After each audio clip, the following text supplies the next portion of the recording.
Moving on to Group D, Australia, Denmark, France, Tunisia. This one is pretty cut and dry in terms of your favorites. Denmark coming off of that incredible run at Euro 2020. France, obviously 2018 World Cup champions, absolutely loaded squad. Feel awful for Christopher Nkunku. He's one of my favorite players to watch. I was really looking forward to him getting this opportunity.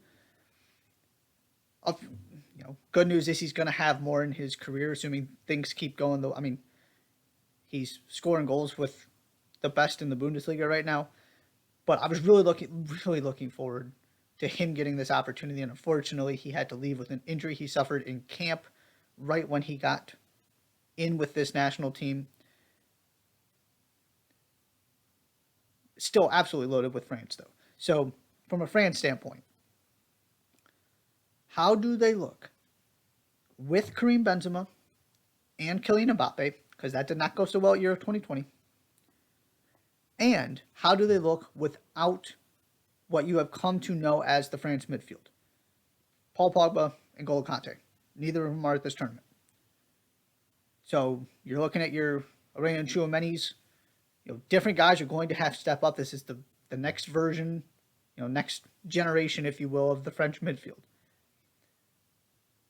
This team is loaded on paper, even with the injuries, and they've probably been hit harder than any other team with these injuries, from the ones that happened, a little while ago to just losing Christopher Nkunku. And you look up and it's, Antoine Griezmann, Karim Benzema, and Kylian Mbappe. I mean, my goodness. They're loaded at center back. Theo Hernandez is arguably the best left back in the world. It's remarkable. The question with France is always going to be not necessarily on the field, but off of it. There is always something going on. You saw it at Euro 2020. Can this team find the chemistry and get along well enough to make another run? Or are we going to get a repeat where they dramatically underachieve and you just feel like there is no cohesion and no togetherness in this group? The second part of this, from a Denmark-France perspective, assuming those are the two teams that go through, the second place team in this group plays the winner of Group C. That's probably going to be Argentina. So if you want to avoid facing Argentina in the round of 16, you need to win this group.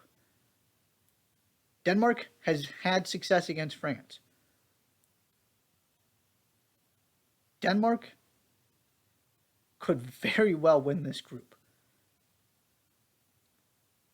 And then we're talking about France, Argentina in the round of 16, potentially. So that's the other aspect of this I'm really interested in. I know which two teams I think are going to get out. I know which two teams should get out.